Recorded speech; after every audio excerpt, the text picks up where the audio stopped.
5e édition de la fête des vergers et des jardins, ici à Lectes-Vouglan. Je retrouve Monsieur Morel, le maire de la commune Lectes-Vouglan. À côté de vous se trouve Tanguy Glandu. Vous êtes, Tanguy, animateur. Dites-moi exactement l'intitulé. Alors plus précisément, je suis chargé de projet. Donc en gros, voilà, je monte des projets pour le CPIE du Haut-Jura, donc le Centre permanent d'initiative pour l'environnement du Haut-Jura. Donc il y a une association qui va privilégier l'éducation à l'environnement et le développement des territoires. Alors Monsieur Morel, rappelez-nous historiquement cette petite fête. Eh bien historiquement, nous avons voulu un petit peu remettre au goût du jour les vergers et les jardins, de fil en aiguille, avec un projet avec le CPIE toujours au départ, parce que Lectes, au départ, c'était quand même un pays de vergers.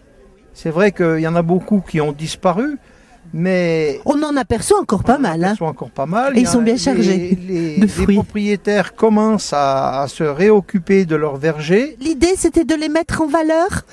Oui, les remettre un petit peu au goût du jour, parce que pendant des années, les gens se sont un petit peu désintéressés de la terre, on va Donc dire. revenir à cette culture-là. Un peu. Et puis en même temps, c'est l'occasion de faire une fête. Combien de bénévoles se rassemblent autour de vous pour organiser la fête? Nous avons environ 90 bénévoles. Je n'ai pas le compte exact, mais ça n'est pas loin. Un moment assez convivial, c'est toujours le repas à midi. Évidemment, parce que comme depuis la première édition, nous faisons un plat unique, boudin aux pommes, où les gens viennent un peu pour ça.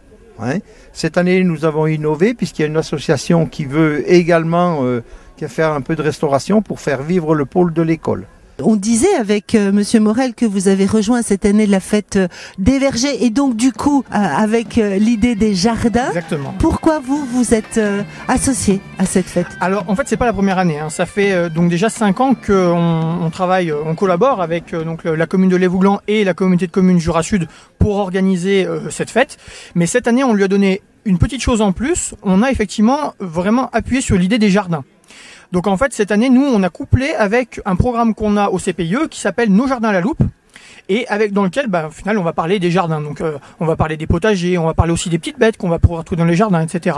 On va essayer, nous, à travers nos animations, à travers ce qu'on va proposer dans cette journée, de faire redécouvrir, comme du coup le disait Guy, les vergers, par différentes visites sur des jardins que les gens ont accepté de nous ouvrir, mais aussi du coup tout ce qui est plutôt potager, on va essayer de faire aussi visiter un petit peu tout ça, de montrer par exemple des vieilles variétés de légumes, des choses comme ça, qu'on peut trouver un petit peu par ici, et du coup qui nous rappellent un petit peu d'où on vient, et puis du coup voilà, où est-ce qu'on en est aujourd'hui. Donc une démarche pédagogique, de sensibilisation.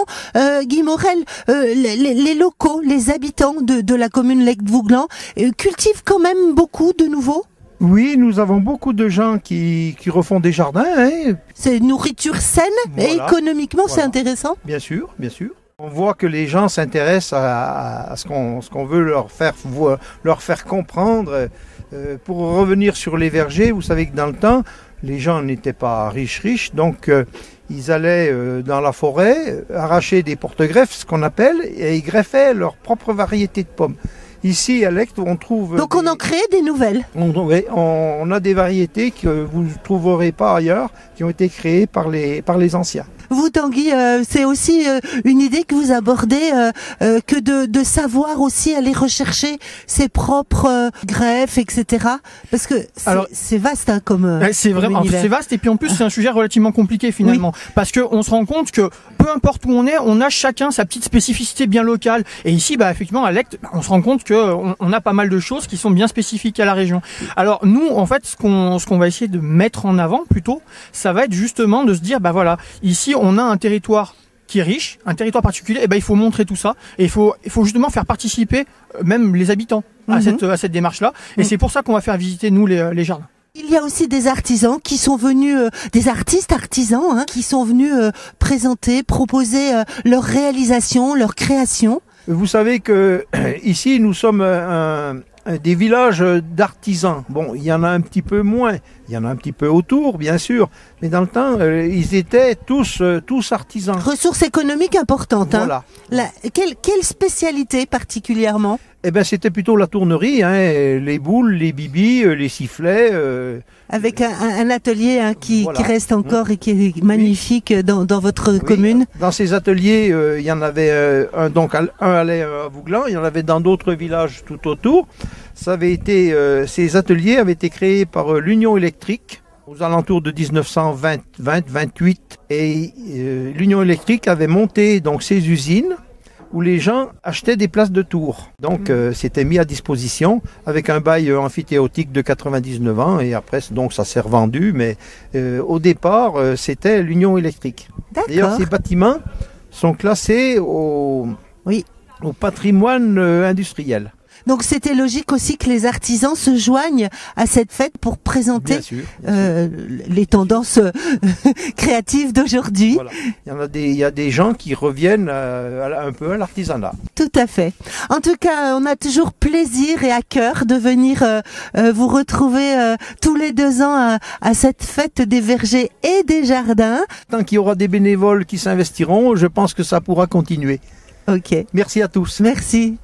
Eh bien merci, pareil, hein, je vais finir sur les mots de Guy. Oui. Effectivement, hein, voilà, en fait nous on marche beaucoup avec les bénévoles, donc c'est un petit peu finalement ce qui fait tourner la boutique, mine de rien. Donc en fait on les remercie à travers ça, et puis du coup on espère qu'ils seront nombreux pour les prochaines sessions. Voilà, on les encourage. Merci à tous. Merci à vous.